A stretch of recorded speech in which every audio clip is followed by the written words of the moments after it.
모든 유혹과 게으름을 떨치고 주의 절에 나와서 예배드리게 된 것을 축하를 드리고 또 감사를 드립니다.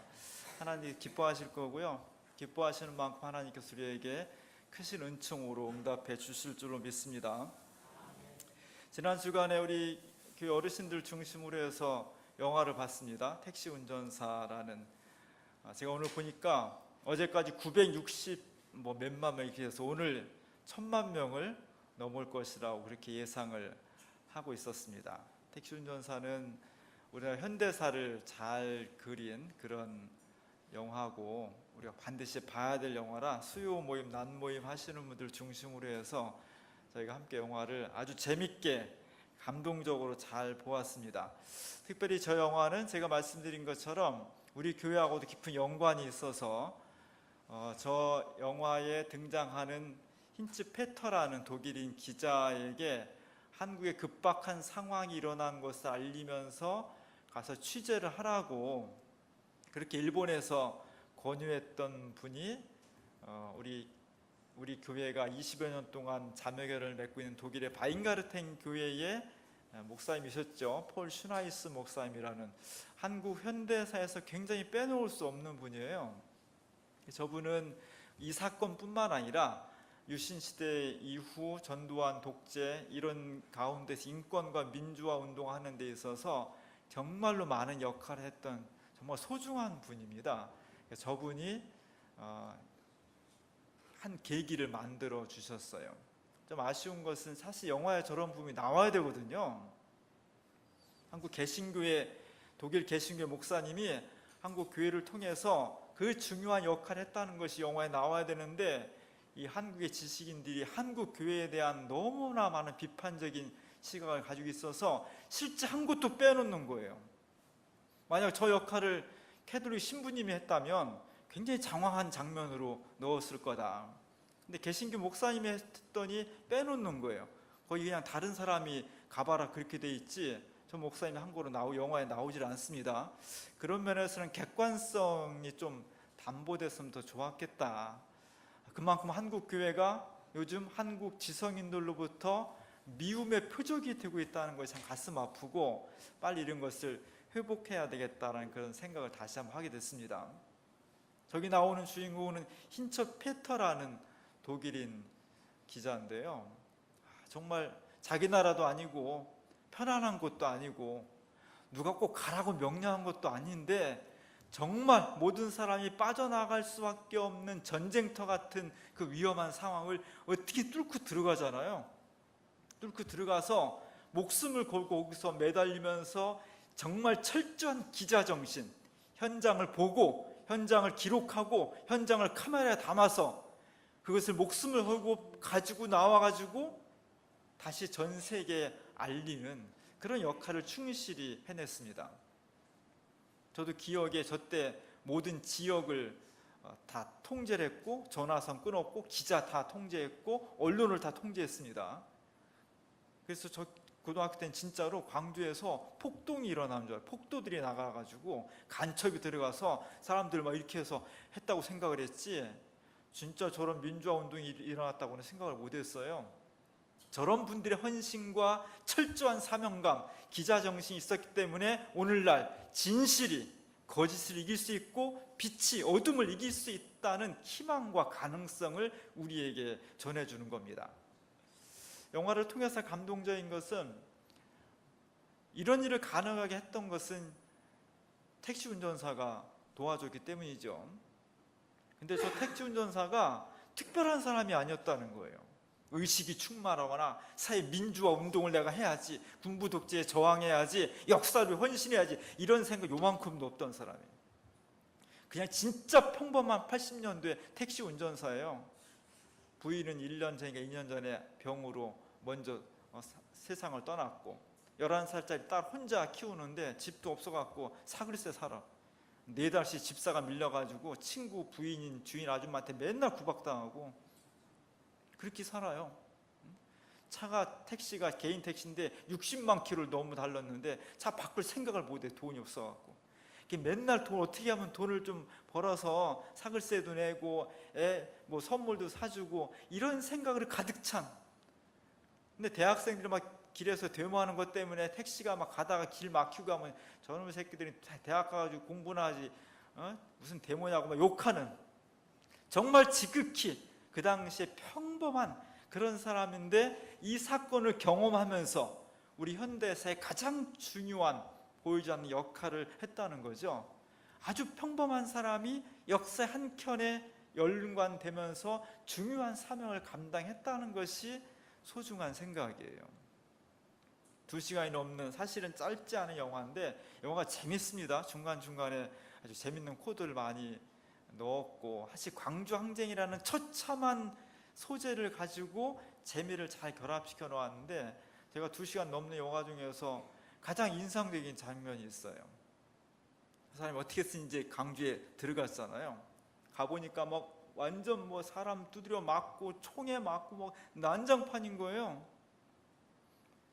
집에서 11살짜리 딸이 왜 아빠 안 오냐고, 약속 안 지키냐고 막 기다리고 걱정하고, 그리고 자신도 생명의 위협을 느낍니다. 총이 어디서 날아올지 모르니까. 그리고 이제 그 독일인 기자도 이제 됐으니까 당신은 올라가라고 이렇게 말을 합니다. 그래서 혼자 몰래 빠져나오죠. 광주에서 빠져나와서 순천에서 차를 고치고, 그리고 이제 차를 몰고 서울로 출발하는 거예요. 출발해서 송강호 그 택시 운전사가 노래를 부릅니다. 무슨 노래 불러요? 제3 한강교를 불러요. 강물은 흘러갑니다 뭐 이렇게 나오는 거였어요. 79년도에 나온 노래인데 대단한 노래였습니다. 저거.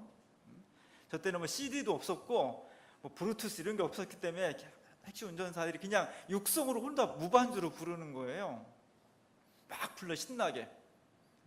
나는 이제 어느 할 일 했고, 물론 독일인 기자를 서울까지 태워다 줘야 되는데 그러진 못했지만, 이런 상황에서 어떻게 그것까지 할 수 있겠어. 나는 최선을 다한 거야. 그리고 나는 사랑하는 딸을 위해서 나는 돌아가야 돼. 나는 정당해. 이제 그런 마음으로 이제 난 돌아가야지 하면서 좀 신나는 노래를 일부러 부르는 거예요.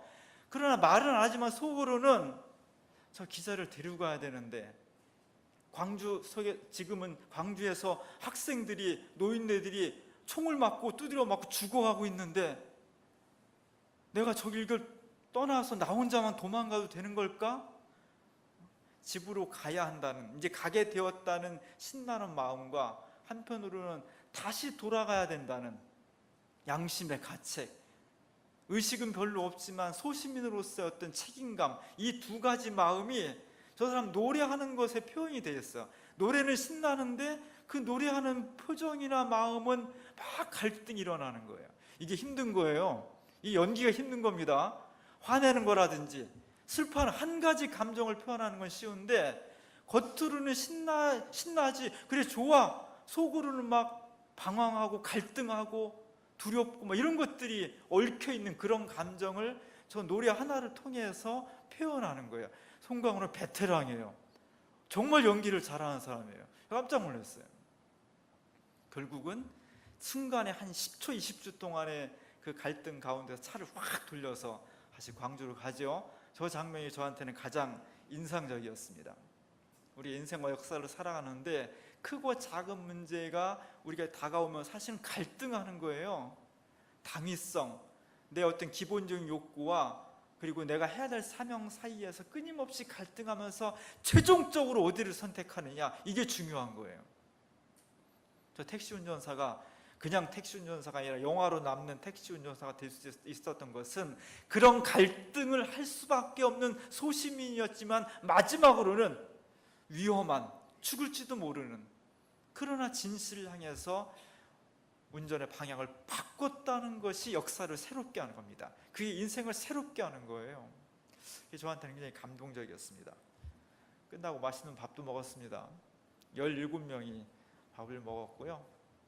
신나고 즐거운 시간이었고, 또 맛있는 음료수도 먹었고, 한 가지 아쉬운 것은 저는 롯데시네마 영화관 중에 저렇게 화면이 작은 데가 있다는 걸 처음 알았어요.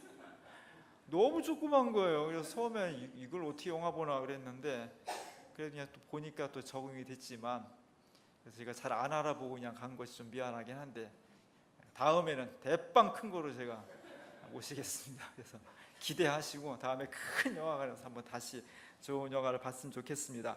어쨌든 영화라고 하는 것이 저것이 100% 팩트는 아니죠. 사실은 아니지만 우리 역사적 사실에 기반해서 재구성한 것이 30년이 넘는 세월 속에 우리가 하는데 새로운 감동으로 다가올 수 있고, 우리도 그런 것을 통해서 개인의 삶을 넘어서 우리가 살아가는 민주사회의 최소한의 가치를 지키기 위해서 각자 최선을 다하는 삶이 우리의 사회를 건강하게 구원할 수 있다는 것 다시 한번 보게 되었습니다.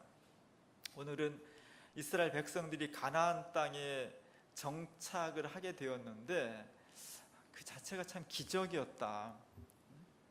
그 기적이 어떻게 가능했을까? 오늘 우리의 삶과 역사 속에 기적이 연출되길 바랍니다. 정말 갑갑하고 힘들고 고통스러운 것을 넘어서서 새로운 역사를 창출할 수 있는 걸 다 바라고 있는데 어쩌면 그렇게 할 수 있을까? 오늘 본문에 그런 내용이 들어있습니다. 사실 이스라엘 역사를 보면 출애굽 사건 자체가 기적이에요. 에집트라는 거대한 제국에 이스라엘 사람들은 노예였습니다. 이 노예들을 히브리라고 불러요. 히브리 노예였는데, 노예라고 하는 것은 권리는 없으면서 죽어라고 일만 할 책임만 있는 거예요. 노동력과 생산력을 담당하는 겁니다. 그 수많은 노예들이 어느 날 갑자기 우리 한꺼번에 빠져나가겠습니다. 그랬을 때 이집트 왕인 파라오가 그래 잘가, 그동안 수고 많았다, 뭐 이랬겠냐고. 그럴 수 없는 겁니다.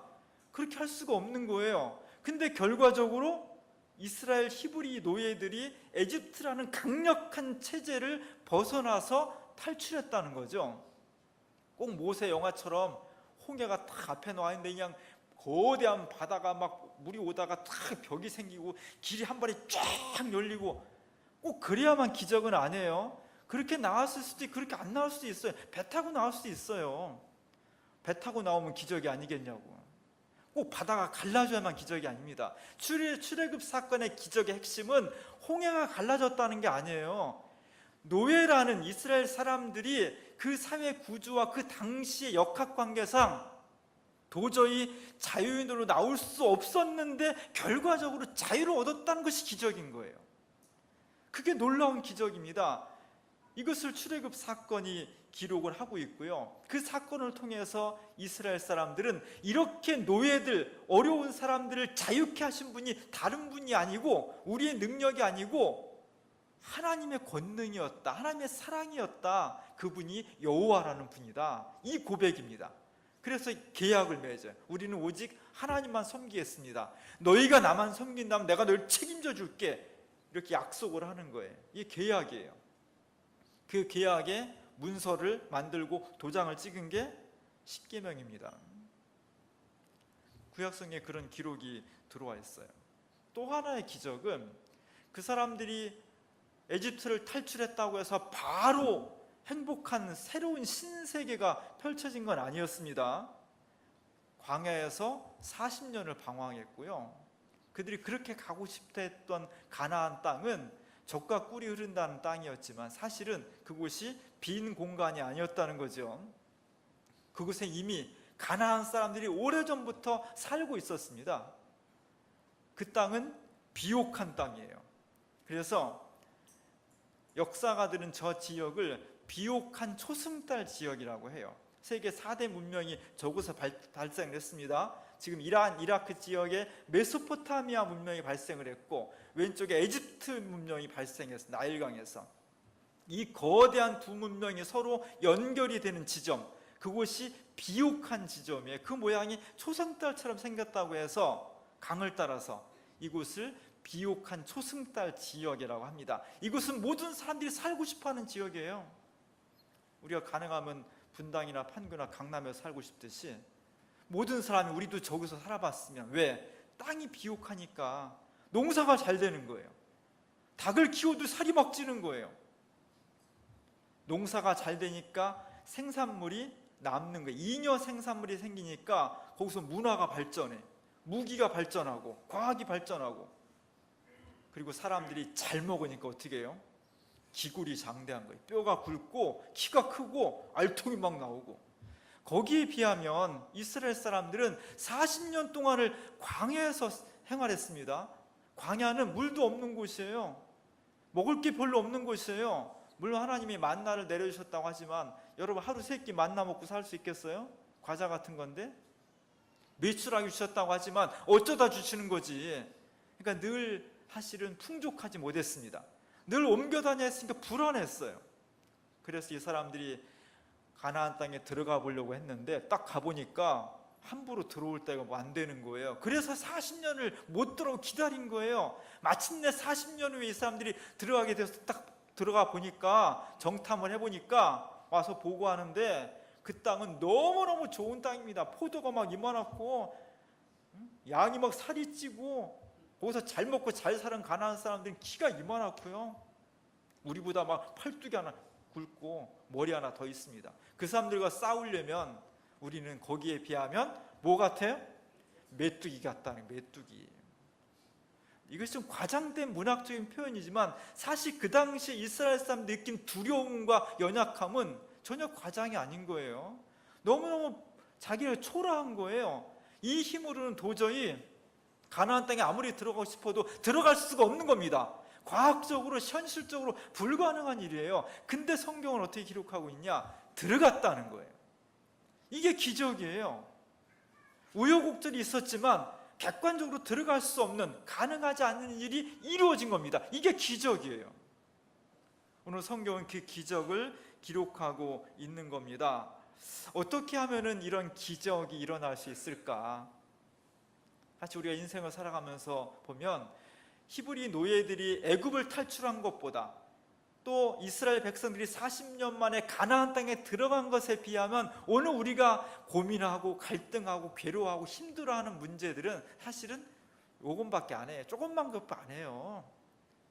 우리보다 훨씬 큰 문제도 다 기적적으로 이들이 해결했는데 왜 우리는 사소한 문제 때문에 한숨 쉬고 주저앉고 괴로워하고 잠 못 자고 그러냐고. 오늘 성경 말씀은 우리보다 훨씬 무겁고 불가능한 일을 가능케 하신 하나님께서 어떻게 하면 우리도 그런 기적을 우리 삶 속에서 만들어갈 수 있고, 우리의 삶 속에 정말 가나안의 젖과 꿀이 흐르는 새로운 역사를 펼쳐갈 수 있는지를 오늘 본문이 우리에게 가르쳐주고 있는 겁니다. 그래서 잘 들으셔야 돼요. 나는 이미 다 이루었다는 사람은 주무셔도 되고요, 다 문제를 가지고 있다 하는 사람은 오늘 본문을 잘 봐야 돼요. 그 비밀이 뭐냐? 한마디로 성막이라는 것이 있습니다. 이스라엘 사람들은요 유목민이에요. 왜 유목민이냐? 땅이 없으니까 유목민이에요. 옮겨 다니고 싶어서 옮겨 다니는 게 아니라 정착할 땅이 없으니까 할 수 없이 유목을 한 거예요. 물도 부족하고 풀도 부족하니까 풀을 따라 물을 따라서 낙타하고 양 데리고 다니다가 물 떨어지면 또 딴 데로 옮기고, 풀 다 먹으면 또 딴 데로, 이렇게 살 수밖에 없었어요. 되게 피곤합니다. 그리고 제일 불편한 것은 집을 흙벽돌로 질 수가 없는 거예요. 왜냐하면 바로 이사 가야 되니까. 그래서 발달한 게 뭐예요? 천막이죠. 지금도 몽고 가면 파오라는 천막을 치고 살잖아요. 딱 금방 쳤다가 요즘처럼 탁 던지면 한 번에 펴지는 천막은 아니지만 어쨌든 천막을 쳐 한 열흘 있다가 물 떨어지고 풀 다 먹으면 또 옮기는 거예요. 이렇게 천막을 가지고 살았습니다. 성막은 뭐냐면 천막인데 하나님의 집이 천막이에요. 하나님의 집으로서의 천막이 성막입니다. 오늘 제가 주보에 그 성막 짓는 거를 실었어요. 모세를 중심으로 해서 하나님께서 하나님의 집을 건축하게 됩니다. 최선을 다해서 건축을 했어요. 건축하는 거 보면 사실 출애굽기가 40장이거든요 총.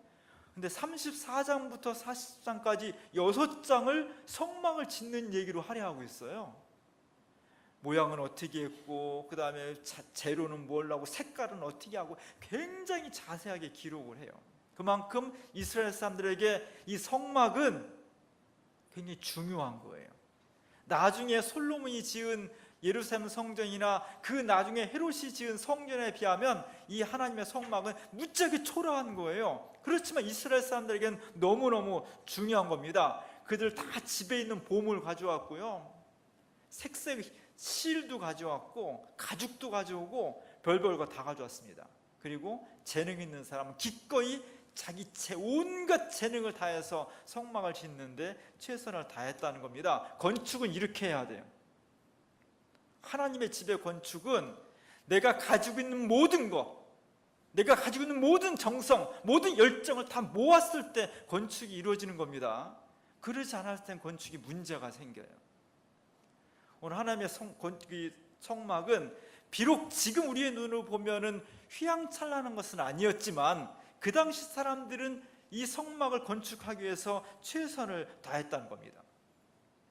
겉으로 보면 하나의 천막의 텐트예요. 근데 왜 그냥 텐트가 아니고 성막이냐? 비싼 것을 했기 때문에 그런 것이 아니라 거기에 하나님이 계시다고 믿었기 때문에 여기가 거룩한 거예요. 그 성막 안에는 이스라엘 사람들이 하나님과 계약을 맺었던 모세의 그 법궤 안에 모세의 십계명 돌판이 새겨진 것을 저기다가 안에 놓습니다. 그리고 그것을 성막 안에다가 아주 정중하게 모시고 저 성막 그 법궤 위에 이렇게 천사 둘이 이렇게 날개 있는 그곳에 하나님이 보이진 않지만 저기 앉아 계시는 거야, 이렇게 생각을 했다는 거예요. 그래서 이스라엘 사람들은 비록 천막에 불과하지만 저 앞에 갈 때는 옷매무새를 다시 하고 몸과 마음을 정결하게 하고 머리 감고 손 씻고 그리고 정말 바른 마음을 두렵고 떨리는 심정으로 저 앞에 섰다는 겁니다. 그래서 이스라엘 사람들이 함부로 죄에 빠지지 않게 되었다는 거예요. 오늘 우리가 하나님 앞에 저런 마음으로 서야 됩니다. 하나님 계시지 않지만 그래도 교회 올 때는 우리가 단정한 마음으로, 조심스러운 마음으로, 주님을 경외하는 마음으로 그렇게 오는 교회가 거룩함을 띠는 거예요. 우리 교회가 거룩한 교회가 됐으면 좋겠습니다. 어떻게 저기서 기적이 일어났냐? 오늘 36절과 37절에 보면은 그 비밀이 나와 있습니다. 다 같이 한번 소리를 맞춰 읽어보겠습니다. 구름이 성막 위에서 떠오를 때에는 이스라엘 자손이 그 모든 행진하는 길에 앞으로 나아갔고 구름이 떠오르지 않을 때에는 떠오르는 날까지 나아가지 아니하였으며. 이게 비밀이에요. 하나님께서 내가 이스라엘 백성들과 함께 하고 있다는 표시를 보여주셨는데 그것은 낮에는 구름 기둥으로, 춥고 어두운 밤에는 불 기둥으로 함께 하셨다는 거예요. 중요한 것은 구름 기둥이 천막 성막에 이렇게 있으면 하나님이 지금 임재하시는구나 이렇게 사람들이 느꼈는데, 중요한 것은 뭐냐면 이스라엘 사람들이 지금 앞으로 갈 거냐 옆으로 갈 거냐 머무를 거냐 퇴보할 거냐 여기에 따라서 공동체 전체의 생사가 갈린 문제예요. 지금 여행하는 게 아닙니다. 강력한 적들과 함께 지금 대결해야 되고 멸절이냐 생존이냐는 중요한 갈림길에 있는 겁니다. 그 결정을 어디다 했느냐? 하나님께서 구름 기둥으로 성막에 임재하셔서 하나님이 움직이시면 움직였고 하나님이 움직이지 않으면 가만히 있었다는 거예요. 모세와 이스라엘 사람들이 바보가 아닙니다. 그들도 다 정세 분석했겠죠. 가나안 땅의 사람들은 동향이 어떻고 지금 우리가 아는 무기는 어떻고 지금 나아가는 것이 옳은지 지금 가나안 땅에 들어가는 것이 합리적인지 가만히 있는 것이 나은 건지 다 분석했을 거예요. 근데 거기에 따라 움직인 것이 아니라 그 분석은 하되 내가 앞으로 나갈 것인지 머물 것인지 뒤로 물러설 것인지 결정을 어디다 했느냐? 하나님께서 가자 하면 가고 가만히 있으라면 있고 뒤로 물러거라면 물르고 오로지 하나님의 음성과 그의 뜻에 따라서 자신의 나아갈 길을 진퇴를 결정을 했다는 겁니다. 이게 중요한 거예요. 이렇게 하니까 결론은 우여곡절이 있었고 어려움이 있었지만 이스라엘 백성들이 가나안 땅에 정착을 했다는 겁니다. 이게 기적이에요. 정착할 수 없는 상황이에요. 가능하지 않은 일이에요. 일어날 수가 없는 거예요. 근데 결과는 일어났다는 겁니다. 어떻게? 이스라엘 백성들이 외교를 잘하고 군사력으로 한 것이 아니라 하나님께서 인도하시는 대로 전적으로 맡겼을 때 그렇게 했다는 겁니다. 이스라엘 역사는 이 믿음을 가지고 나아갔을 때 이스라엘이 흥했고 비록 하나님의 성막이 누추한 천막에 불과했지만 이스라엘 백성들이 그 천막을 거룩한 하나님의 거처로 인정하고 그 진행에 따라서 자신의 운명을 맡겼을 때 그들은 성공했고 이후에 반대로 솔로몬 성전이나 헤롯 성전처럼 엄청나게 휘황찬란했음에도 불구하고 그들의 신앙이 형식화되었을 때, 그들의 믿음이 땅에 떨어졌을 때 성전이 화려했지만 그들은 패망의 길로 접어들었다는 거예요. 이게 대단히 중요한 겁니다. 우리 인생과 역사의 성패는 어디에 달려있느냐? 하나님께 달려있는 거예요. 그게 비밀의 전부입니다. 올해는 비가 많이 오죠. 오늘도 비가 많이 왔어요. 지난주에는 비가 오는 데다가 천둥과 번개가 엄청 많이 쳤습니다. 옛날에는 천둥 번개 치면 어때요? 여러분같이 죄 별로 안 짓는 사람은 모르지만 죄 많이 있는 사람은 그냥 숨어야 돼. 벼락 맞을까 봐. 천둥은 하나님의 진노의 음성이었고, 벼락은 하나님께서 죄 지은 놈한테 창을 던지는 거예요. 이렇게 생각을 했어요. 천둥 번개 치면 그냥 너무 무서워서 다 숨고 가슴이 철렁하고 그랬습니다. 지금은 어때요? 천둥 번개 치면? 지금은 초등학생만 물어봐도 천둥 번개 치는군요. 구름 위에 있는 음이온과 양이온이 만나가지고 저렇게 됐네. 비가 많이 오네요. 소리가 나네요. 이렇게 얘기해요. 17세기 이후로 근대 과학이 발전하면서 옛날에는 잘 모르면 하나님이었어요. 잘 모르면 번개가 뭔지 모르니까 하나님 보내신 거였고, 천둥 치는 거 잘 모르니까 하나님의 진노라고 생각을 했어요. 화산이 터지면 저게 왜 일어나는지 모르니까 저곳에 하나님이 계신다고 생각했고, 지진이 일어나면 하나님이 진노하셨다고 생각을 했습니다. 어쨌든 사람들의 생각과 삶 속에 하나님이 가까이 있었어요. 근데 17세기 이후로 엄청나게 과학이 발전하면서 번개는 이런 거고, 천둥은 이런 거고, 화산은 이런 거고, 옛날에는 하늘을 우러면서 하나님이 저기 계시기 생각했습니다. 지금은 우주선을 쏘아 올리면서 하나님의 거처하시는 것이 우주 은하계 어느 지점 이렇게 생각해서 하나도 없어요. 옛날에는 어두운 숲속에 하나님이 계시다고 생각했어요. 그러지 않습니다. 지금은 그렇게 생각 안 해요. 지금은 인간의 세포와 유전자 조직까지 다 지도로 그려내잖아요. 더군다나 컴퓨터 그래픽을 통해서 옛날엔 있지도 않은 존재를, 물건을, 생명체를 만들어내요. 지금 그런 시대예요. 마치 하나님께서 태초에 생명을 창조하실 때 이름을 부르면 호랑이 생기고 사자 생기고 인간을 만들고 그랬던 것처럼 지금은 인간이 컴퓨터를 통해서 있지도 않은 물건들을 톡톡톡 만들어내는 거예요. 사람들의 생각과 삶 속에 하나님의 존재는 거의 없어져 버렸습니다. 그리고 인간이 신의 역할을 대신하는 그런 시대가 되어버렸습니다. 성막은 없어진 거예요. 옛날에 성막이, 하나님의 존재가 성막이라는 곳으로 인간 우리들 곁에 가까이 계셨는데 이제 성막은 없어져 버렸어요. 우주에도 없고 인간의 세포 속에도 없고 인간의 머릿속에도 없고 인간이 살아가는 사회 속에도 성막은 없어져 버린 겁니다. 이게 위험한 거예요. 이게 불행한 겁니다. 그래서 많은 사람들이 하나님을 인간의 삶과 역사 속에서 이제 쫓아내 버렸어요. 우리가 잘 알고 있는 미켈란젤로의 천지창조에 보면 하나님이 아담을 지금 창조하시잖아요. 성경적인 건 아닌데 르네상스는 저렇게 표현했습니다. 요즘 어떻게 돼? 하나님이 없어요. 아담만 있어. 인간이 살아가는 구조 속에 신이 없어져 버렸어요. 하나님이 없어져 버렸습니다. 그래서 우리는 자유롭고, 그래서 우리는 이제 내가 마음대로 살아갈 것처럼 생각을 해요. 이제는 내가 나아가야 될지, 어디로 가야 될지, 뒤로 물러서야 될지, 주저앉을지, 일어서야 될지, 이 모든 것을 하나님이 언제 일어나시나, 구름이 언제 일어나시나, 성막이 어떻게 움직이나, 여기에 따라서 할 필요가 없어졌다는 거예요. 이제는 우리가 분석하고 인간이 생각하고 인간이 만든 거에 따라서 앞으로 갈 건지 뒤로 물러설 건지 오직 그것만 남은 세상이 되어버렸습니다. 이제 곧 인간이 신이 된 거예요. 앞으로 이런 현상이 점점 더 강화될 거예요. 우리는 그런 세상을 살고 있는 거예요. 대단히 위험한 세상에 살고 있는 겁니다. 문제는 정말 우리가 사람들이 낙관적으로 생각하는 것처럼 현대 과학기술 문명이 발전했다고 해서 인간이 하나님 없이 살아갈 수 있을까? 하나님 없이 우리 스스로 구원할 수 있을까? 행복할 수 있을까? 정말 우리가 온전한 인간이 될 수 있을까? 여기에 우리가 의문을 갖는 겁니다. 그리고 성경은, 기독교 신앙은 그렇지 않다고 강하게 얘기하는 거예요.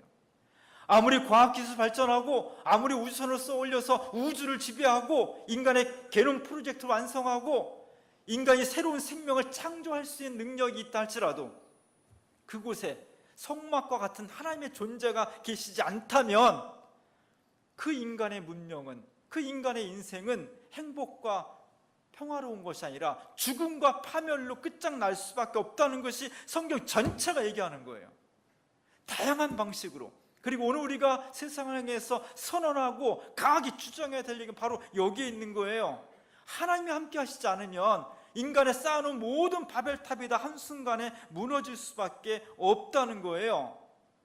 이스라엘 사람들이 가나안에 정착할 수 있었던 것은 그들이 지혜롭고 능력이 있어서 한 것이 아니라 딱 한 가지 이유, 하나님이 인도하신 대로 믿고 따랐기 때문에 기적을 일으킨 것이고, 이스라엘이 패망한 것은 그들이 도덕적으로 부패했고 실력도 모자랐고 국제 정세도 안 좋았지만 진짜 중요한 이유는 그들이 하나님을 떠났기 때문에 패망했다는 거예요. 오늘 우리 스스로에게, 우리 가정에, 우리 일터에, 우리 역사 속에 우리가 외쳐야 될 것은 바로 이겁니다. 내용은 다르지만, 문제는 다르지만 원칙은 똑같은 거예요. 하나님께 모든 것을 맡기고 나아갈 때 그곳에 기적과 생명이 일어나는 것이고, 아주 사소한 일을 할지라도 하나님 없이 내가 분석하고 내가 결정하고 내가 판단해 나아가는 곳에는 하나님이 계시지 않다면 그곳은 행복이 아니라 젖과 꿀이는 가나안 땅이 아니라 다시 애굽의 노예 상태와 죽음으로 끝날 수밖에 없다는 것이 성경의 중요한 내용이에요. 그게 핵심이에요. 이걸 우리가 잘 봐야 됩니다. 그리고 이것을 믿어야 돼요. 이 믿음이 새로운 역사를 만들어 가는 겁니다. 한마디로 말하면 성막의 삶은 주님을 앞세우는 삶이에요. 하나님 없는 삶, 하나님을 하나님으로 인정하기 싫어하는 세상 가운데에서 어떻게 우리가 하나님을 내 인생의 창조자요, 내 인생을 승리자요, 내 인생과 역사를 기적을 만드시는 분으로 고백하면서 나아갈 수 있을까? 어떻게 내 머릿속에, 내 가슴 속에, 우리 사회의 제도와 문화 속에, 이 역사 속에 어떻게 하면 하나님께서 함께 하셔야만 된다는 것을 느끼게 할 수 있고 고백하게 할 수 있을까? 이게 참 어렵지만 핵심적인 과제인 겁니다. 어떻게 하면 좋을까? 잘 생각이 안 나요. 제가 해군 해병 군목으로 있을 때 기독장교회라는 사람들이, 기독장교회 장교들 중에 예수 믿는 사람이 모여서 성경 공부도 하고 그렇습니다.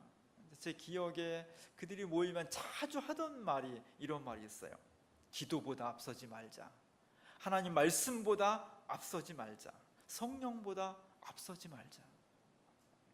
물론 뭐 장교들이니까 무슨 그들이 뭐 사회 개혁, 민주주의, 뭐 역사 이런 의식은 거의 없어요. 그냥 80년대 후반에 장교들은요 다 출사하려고 하는 그런 사람들이었지 별로 의식이 없는 사람들이에요.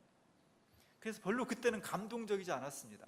근데 자꾸 인생을 살고 신앙생활 하면서 제가 저 문구가 이렇게 떠올라요. 기도보다 앞서지 말자, 말씀보다 앞서지 말자, 성령보다 앞서지 말자. 근데 우리가 다 성질이 급하잖아요.